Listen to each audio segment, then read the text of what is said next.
오늘 계속해서 사도행전 2장 1절로 4절 말씀,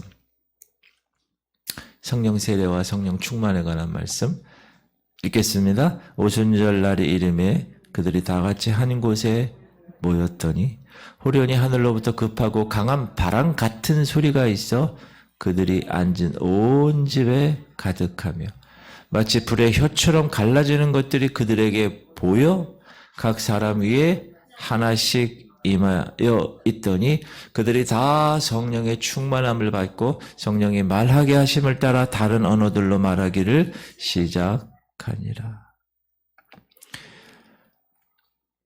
오늘 우리가 읽었던 이 사도행전 2장에서는 놀라운 일이 일어났는데 오순절 날, 우리 기독교 역사상 가장 영원토록 남아있을 기념될 날, 그 날이 오늘 우리가 읽은 날입니다.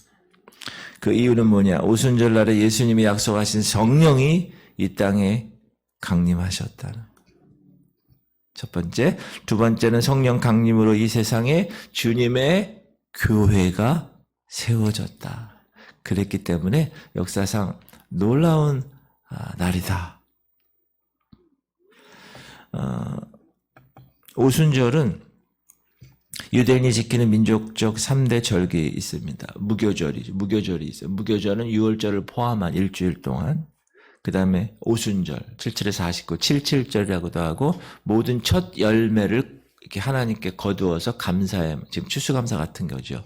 첫 열매를 거둔 걸 감사하게 드리는, 그 초막절 이렇게 있는데, 이 오순절은 그래서 모든 유대인 남자들은 1년에 요 3번 이렇게 절기를 지키러 예루살렘에 와야 합니다. 제가 어렸을 때는 저희 아버님과 함께 제가 친척집에 명절이면 항상 갔어요. 명절이면. 우리 아버님의 형님네, 저의 큰 아버님 댁에. 왜냐하면 황해도에서 내려오셔서, 피난 내려오셔서 사람들이, 친척들이 별로 없어서, 그래서 우리는 이제 제 할아버지, 할머니는 다 북한에, 제 외할머니, 외할아버지도 다 북한에 계시기 때문에 그냥 피난 나온 몇 형제들만 있었을 때 절기를 지키는 거죠. 구정 그리고 추석. 마찬가지로 유대인의 남자들은 매년 3번 예루살렘에 와서 절기를 지켜야 합니다. 근데 오늘 오순절, 이 오순절은 수장절, 그러니까 이렇게 창고에다 이렇게 곡식을 쌓아두는, 그리고 77절, 그리고 맥추절이라고도 똑같이 부릅니다. 같은 거예요. 그러니까 처음 익은 열매를 하나님께 드리는 날, 추수한 밀 추수에 대한 축제의 날. 그러면 그날 왜 성령이 임하셨을까? 우리는 여러 가지로 생각할 수 있는데, 첫 번째는 주님이 말씀하셨기 때문에 그래요. 주님이. 사도와 함께 모이사 그들에게 분바에 이르시되 예루살렘을 떠나지 말고 내게서 들은 바 아버지께서 약속하신 것을 기다리라. 요한은 물로 세례를 베풀었으나 너는 몇 날이 못되어 성령으로 세례를 받으리라. 주님은 이 오순절 날에 이 약속을 이루실 것을 예정하신 거예요. 그래서 성령을 그날 처음 익은 열매들로 성령을 주셨다라는 의미, 큰 의미가 있는 거죠. 그래서 성령이 임하신 모습을 우리가 몇 가지로 오늘 본문을 읽고 말하자면 귀에 들렸다는 거예요. 강하고 급한 바람 같은 소리가 들렸어요. 온 집안에. 호련히 하늘로부터 급하고 강한 바람 같은 소리가 있어 그들이 앉은 온 집에 가득하며. 바람 같은 소리는 바람 소리일 수도 있고 바람 소리가 아닐 수도 있어요. like, 같은. 저게 사과 같기도 하고 사과이기도 하고 막 이렇게 같은 그런 뜻이잖아요. 바람 같은 소리지 정말 바람은 아닌데 성령께서 그렇게 하늘에서 급하고 강한 바람 같은 소리처럼 임해서 바람에 비유하고 있습니다. 그리고 온 집에 가득했다. 이것은 온 집안에 성령의 임재하심에 충만한 상태. 마가 다락방에 충만한 상태. 성전에 충만한 상태. 걸 느낄 수 있었다는. 자, 귀로 들었다는 거예요. 그다음에 눈에 보였다는 거예요. 불의 혀처럼 갈라지는 것이 눈에 보였다. 이것도 불의 혀처럼 혀 같은 이에요. 마치 불의 혀처럼 갈라지는 것들이 그들에게 보여 각 사람 위에 하나씩 임하여야 돼. 불이 끝에 불꽃이 이렇게 불의 혀처럼 갈라지는 것이 눈으로 보였다는 거예요. 귀로 듣고 바람 같은 소리가 들렸고 눈의 혀처럼 갈라지는 것이 그들에게 보였다. 이런 현상은 성령의 임재를 보여주신 것인데 그들에게 보였다는 것, 그들에게 들렸다는 걸 실제로 그들의 육을 통해서 감지되어서 경험했다는 것이죠. 복음서에서 보면 예수님께서 이제 공생애를 시작하시기 전에 세례를 받으시잖아요. 누구한테 받죠? 세례 요한에게 받죠. 침례를 받는데 그때 성령이 임하시죠. 비둘기처럼 임하시죠. 그때가 삼위일체 하나님이 동시에 나타난 그때입니다. 아버지의 음성이 이는 내 사랑하는 아들이요 내 기뻐하는 자라. 아버지가 음성이 들렸고 아들 예수님은 그 자리에 있었고 성령 하나님이 비둘기처럼 임했죠. 삼위일체 하나님이 한꺼번에 계셨던 그 장면이 예수님이 세례 받으시는데 물에서 올라오실 때 그의 머리에 비둘기 같은 성령이 임하셨다고 말하고 있습니다. 성령의 임재하심은 이처럼 비둘기같이 임하시기도 하고 불의 혀처럼 임하시기도 한다라는 것을 우리가 알 수 있습니다. 물론 이것은 성령의 원래 모양을 나타낸 건 아니죠.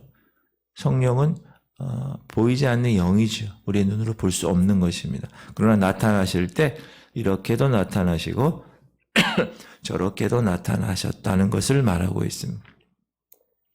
성령은 하나님의 영이죠. 그래서 눈에 보이지 않습니다. 영적 존재이기 때문에. 그런데 이같이 성령께서 각 사람에게 임했다는 거예요. 120명이 있었는데 어느 한 사람에게만 임한 게 아니라는 거예요. 전체가 다 그 자리에 모여서 성령 받기 위해서, 왜 예수님이 기다리라고 그랬거든요. 보혜사 성령이 임하실 걸 기다려. 예루살렘에 머물러 떠나지 마라. 그래서 그렇게 말씀대로 성령이 임하시길 기대하고 간절히 기대하고 무려 열흘 동안 오로지 합심으로 기도한 모든 성도에게 함께 성령이 임하셨다는 것이죠. 그래서 우리가 합심 기도하는 게 얼마나 중요한지 같이 모여서 4절 말씀을 보면 저희가 다 성령의 충만함을 받고 성령이 말하게 하심을 따라 다른 언어들로 말하기를 방언. 이제 제가 내일 방언에 관한 말씀을 드릴 텐데 성령을 받아 충만함을 받았다. 충만함을 받았다. 무슨 뜻인가? 두 가지로 볼 수가 있습니다. 시작. 그들이 다 성령의 충만함을 받고 성령의 말하게 하심을 따라 다른 언어들로 말하기를 시작하니라. 하나는 성령 세례입니다. 자, 그들이 사도로 부름 받았습니다. 12제자들, 그렇죠? 예수님이 지나가시다가 나를 따르라. 내가 사람 낚는 어부가 되게 하리라. 모든 걸 다 두고 쫓았죠. 그리고 오랜 기간 동안 3년 반 동안 주님을 따르는 생활을 그들이 했습니다. 그리고 예수님이 하시는 말씀을 믿었습니다. 그러나 아직까지 성령의 세례를 받은 것은 아니었습니다. 그들의 삶은 성령에 의해서 기적도 행했고, 그죠? 제자들이 이적도 행했지만 이것은 성령의 외적인 역사이지 그것이 성령을 받아서 성령으로 거듭난 것은 아니었다라는 것입니다. 그런데 이제 오순절날 성령의 세례를 받음으로 그 모든 것에 성령의 도장이 찍었다. 인치심을 받은 것이다. 그러나 사랑하는 성도님들, 지금 시대는 그렇지 않습니다. 오늘날에는 복음을 듣고 예수 그리스도를 나의 구세주와 세이비어, 주님, 로드로 내가 받아들이기로 인정하면 성령을 받고 성령 세례를, 그리고 그 성령 세례에 의해서 거듭나게 되는 것입니다. 자, 또 성령이 아니고서는 성령으로 아니고 누구든지 예수를 주라 시인할 수 없다는 거예요. 주시라 할 수 없다는 거예요.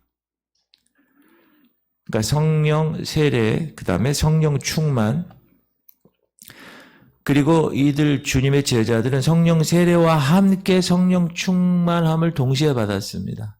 자, 시작. 그들이 다 성령의 충만함을 받고, 성령 충만과 성령 세례는 구별됐는데, 성령 세례는 잘 들으셔야 돼요. 성령 세례는 내가 믿을 때 임하시는 성령의 임재입니다. 임하실 때, 그러니까 믿을 때 하나님의 임재하심, 거듭날 때 한 번 임하는 겁니다. 칭의의 과정, 의롭지 않은데 의롭다고 칭해 주시면서 그때 하나님의 divine nature, 하나님의 본성의 씨가 내 이 심령에 딱 들어온 거예요. 그래서 내가 원래 human nature, 이 divine nature, 신의 성품과 human nature, 내 인간의 성품이 같이 있는 거예요. 지금 우리는.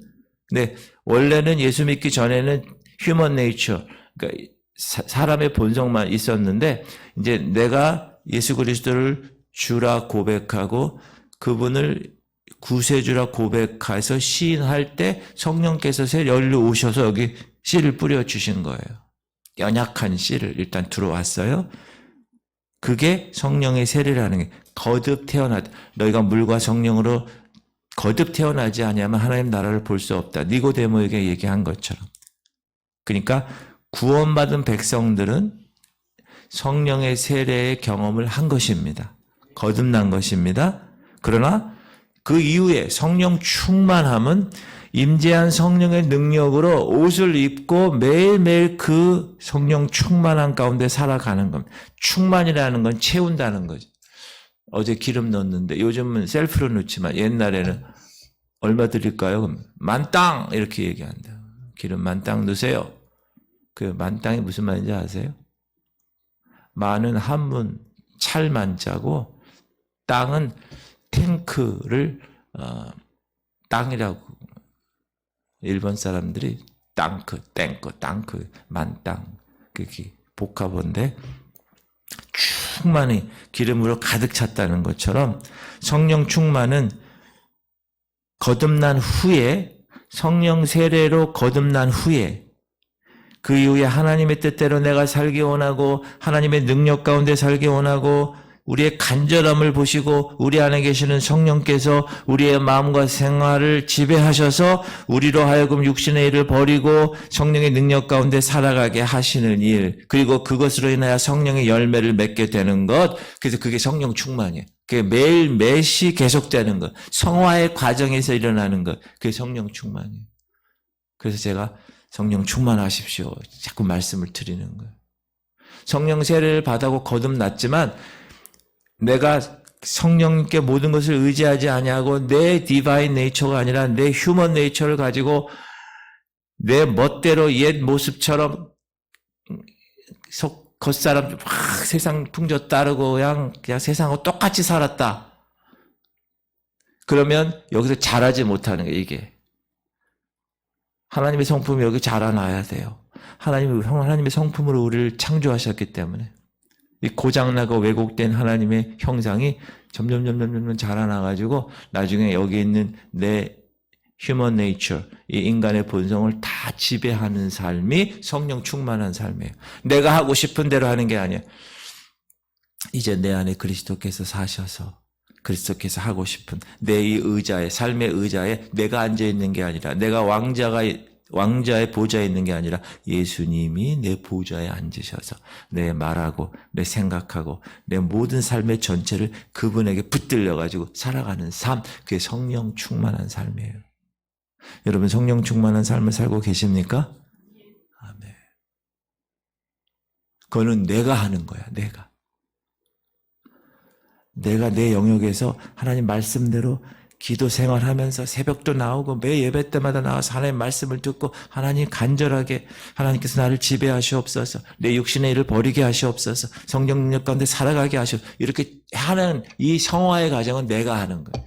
칭의의 과정은 하나님이 한 번 하시는 거예요. 어렵지 않아요. 그런데 예수 그리스도의 그 사건, 십자가 사건을 통해서 죄 문제를 해결해 주셔서 하나님이 한 번 탁, 그래, 구원 한 번 일회성. 그러나 구원받은 후의 삶. 오늘 공동체 성경 읽기도 마찬가지예요. 출애굽한 사건은 구원받은 사건을 계속 기억하라는 거예요.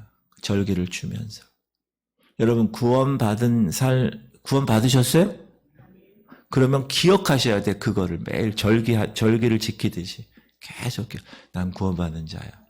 그래서 여기 성령의 세례 받은 그 거듭난 후의 삶이 성령 충만한 삶으로 그 얘기 하잖아요. 에스키모의 사람 어떤 애가 물어봤대. 아빠한테 아빠 나는 이렇게도 하고 싶은데 또 나쁜 것도 하고 싶고 좋은 것도 하고 싶은데 좋은 말 하고 싶은데 나쁜 말도 하고 싶고 왜 그러지? 그랬다는 거예요. 그러니까 너 이 안에 아빠가 이 안에 하얀 개와 까만 개가 같이 살아. 그럼 아빠 어떻게 하얀 개가 까만 개를 이길 수 있어요? 그랬더니 아빠가 네가 먹이를 많이 주는 개가 이기는 거야. 그게 진리예요, 여러분. 그 하얀 개에게 먹이를 많이 주면 하얀 개가 이기는 거예요, 까만 개를. 여러분이 성령으로 이 디바인 네이처 하나님의 본성에 먹이를 많이 주면 매일 기도하고 매일 말씀으로 매일 그렇게 하면 이 하나님의 성품이 커지는 거죠. 그럼 기존에 내 옛사람은 적어지는 거죠. 그래서 하나님 말씀대로 살아가는 거예요. 그게 성령 충만. 성령 충만하지 않으면 그렇게 할 수가 없어요. 그러니까 매일 성령 만땅해야 돼, 여러분. 만땅. 성령 충만하시기 바랍니다. 그건 누가 하는 거예요? 내가 사모하고 내가 그렇게 간절하게 원하면 성령께서 그렇게 나를 주관하시네요. 내 영역에. 할렐루야. 예수님이 공생에 들어가셔서 복음을 전하실 때 성령 충만함을 받으셨고 성령의 세례는 예수님이 물세례를 받을 때 동시에 경험하셨죠. 베드로가 그렇게 멀찍이 따라가고 주님을 그렇죠? 꼬꼬대 닭이 3번 울 때 자기가 부인한 것을 깨달아 그렇게 연약한 백성이었는데 오순절날 성령의 충만함을 받고 그 이후에 설교를 했어. 하루에 3,000명. 여러분 교회가 3,000명이면 엄청 많은 거예요. 제가 그 얘기도 어제 누구랑 나눴는데 저는 큰 교회에서 생활을 했어요. 저는 어렸을 때 태어나자마자 큰 교회에서 생활을 했어요. 순복음교회. 초등학교 5학년 때 여의도로 이사 갔어요. 엄청 큰 교회 그 당시. 그래서 나는 교회가 그렇게 큰지 알았어요. 항상. 그래서 제가 이제 사역자로 사역을 하게 되는데 볼 때마다 교회가 다 작아. 제가 있었던 송영교회도 여의도 순복음교회에 비하면 아주 작잖아요. 그때도 인천에서 성결교회에서 제일 큰 교회 송영교회가. 누가 그러더라고요. 그때 전도사 때. 전도사님 결혼하실 때 우리 송영교회처럼 큰 교회에서 결혼하세요. 그러더라고요. 그래서 제가 뭐라 그랬냐. 제가 순복음교회 출신이에요. 그랬더니 그렇게 큰 교회에서 오셨죠? 저는 다 교회가 작아 보였어요. 그런데 제가 개척을 했잖아요. 개척을 하니까 모든 교회가 다 커 보이는 거예요. 10명만 모여도 큰 교회, 30명 보면 더 큰 교회, 이렇게. 그래서 하나님이 저의 이걸 바꾸시더라고요. 제 시선을 바꾸시더라고요. 근데 여러분, 이 말세에는 지금 말세잖아요. 큰 교회, 작은 교회가 중요하지 않아요. 깨어있는 교회와 깨어있지 않는 교회가 구분이 되는 거예요. 지금 이 시대는. 큰 교회, 작은 교회, 하나님 원하지도, 보지도 않고요. 깨어있는 사람은 그렇게 중요하게 생각 안 해. 작은 교회라도. 깨어있는 교회가 좋은 교회입니다. 깨어있는 교회. 지구촌 성결교회는 하나님의 시간표를 분별하여 다시 오실 예수 그리스도를 기다리고 이 땅에서 주님이 맡겨주신 사명 잘 감당하다가 모두 알곡 성도 되어서 하나님 나라인 천국에 모두 들어가는 것이 최고 최선의 목표입니다. 여러분, 우리가 예수 믿는 이 목적이 뭐예요? 여기서 그냥 집사님 그거 하고 끝나는 건가요? 하늘나라 가는 거야. 근데 교회 열심히 다니는데 하늘나라 못 갔어. 쭉정이야. 그러면 그거 못하라. 얼마나 비참해요. 그러니까 교회가 크고 작은 거 별로 중요하지 않고요. 그 교회 목사님이 그 교회가 이 마지막 시대를 딱 바라보고 깨어 있어서 성도들을 잘 훈련시켜서 깨어 있게 해서 영적 전쟁에 승리하고 모든 사단의 권세 다 깨부시고 저 신랑 대신 예수님 오는 걸 준비하고 기름 준비하고 성령 충만하고 오늘 말씀처럼 성령 충만해가지고 알곡으로 딱 준비하고 있다가 주님이 딱 오실 때 촥 휴거되는 그런 교회가 중요한 교회. 좋은 교회야. 그런 교회가. 원래 그게 교회예요. 따라합시다. 우리 교회는 좋은 교회입니다. 여러분 깨어 있어서 주님 맞이하시기를 축복합니다. 베드로가 그렇게 연약했던 베드로가 성령 충만할 때 하루에 3,000명. 성령 세례는 마가 다락방에서 경험했지만 성령 세례 받은 사람이 성령은 충만함을 받고 살아갈 때 성령의 능력이 나타나는 겁니다. 하나님께서 예수님께서 복음을 전하게 하실 그러한 계획을 갖고 계셨어요. 제자들에게 기다리라는 이유가 뭐죠? 성령의 능력을 받아야 오직 성령이 너에게 임하시면 너희가 권능을 받고 예루살렘과 온 유대와 사마리아 땅끝까지 이르러 내 증인이 되기 때문에 성령 받으라고 하는 거예요. 성령 받으라. 성령 받으라. 예수 내게 말씀하셔서 할렐루야. 사모하세요? 성령을 아직 받지 못하신 분, 세례를 받지 못해 성령 세례 못 받으신 분, 아직 긴가민가 교회는 나오는데 긴가민가 아직 born again 되지 않는 분, 거듭나지 않은 분, 그런 분은 사모하면 돼. 사모. 주님, 제가 사모합니다. 성령님 인정합니다. 환영합니다. 모셔드립니다. 제 마음 가운데 오셔서 저를 붙드시고 변화시켜 주시옵소서. 이 딱딱하고 이 굳은 마음을 완전히 뒤집어서 아주 말랑말랑한, 그래서 하나님의 씨가 딱 뿌려지면 옥토가 되어서 30배, 60배, 100배로 맺어지는 심령이, 이 divine nature, 하나님의 심성이, 성품이 여기에 가득하게 하시옵소서. 그리고 그 이후에, 구원받은 이후의 삶은 이제 그걸 유지하는 거예요. 유지. 제가 항상 얘기하죠. 유지보수. 어떤 건물이 지나가다 보면요, 여러분 저기 동춘동 저쪽에 가면 그 영락원이라는 게 건물이 큰 건물이 있는데 그 뒷담한 건물이 지금도 있어요. 한 20년 지나간 것 같아요. 그러면 관리가 안 됐잖아요. 그러면 폐가가 된 거예요. 폐건물. 보기에도 다 아우 왜 저렇게 건물이 저래 이러면서 간다고요. 여러분 우리가 심령을 계속 유지보수해야 돼요. 성령으로. 유지보수 심령을 여러분 영적인 삶을 유지보수를 안 하면 어떻게 됩니까? 그러면 망쳐지는 거예요. 제가 말씀드리죠. 아름다운 정원을 망치는 방법이 뭡니까? 내비두면 망쳐져요. 1년, 2년, 3년, 10년 되면 완전히 뭐 가시덩굴, 칡넝쿨 와가지고 완전히 지저분해져. 우리가 유지보수해야 돼. 다 끊고, 다 뽑고, 잘 관리하고, 물 주고, 이게 성화의 과정이에요. 거룩의 과정. 구원받은 이후의 과정. 그러기 위해서는 내 힘으로 하는 게 힘들어요. 어느 정도까지는 돼요. 그런 나중에 시험 들거나 뭐 어떤 상황이 딱 한계상에 돌아가면 다시 세상으로 간다고. 그런 사람이 있어요. 교회 다녀도. 그러나 성령 충만한 사람들은 그런 걸 다 이겨내는 거예요. 왜? 성령의 능력에 의해서. 할렐루야. 여러분 사는 게 아니라 성령으로 사시기 바랍니다. 할렐루야. 의롭다고 칭해주신 칭의의 사건, 구원의 사건을 성령의 세례로 경험했다면 이제 이 땅에서 구별되어 거룩하게 하나님의 자녀로 살아가는 성화의 과정은 성령 충만함으로 이루어가는 것입니다. 그런 여러분들 되시기를 주님의 이름으로 축복합니다. 따라하세요. 성령 충만!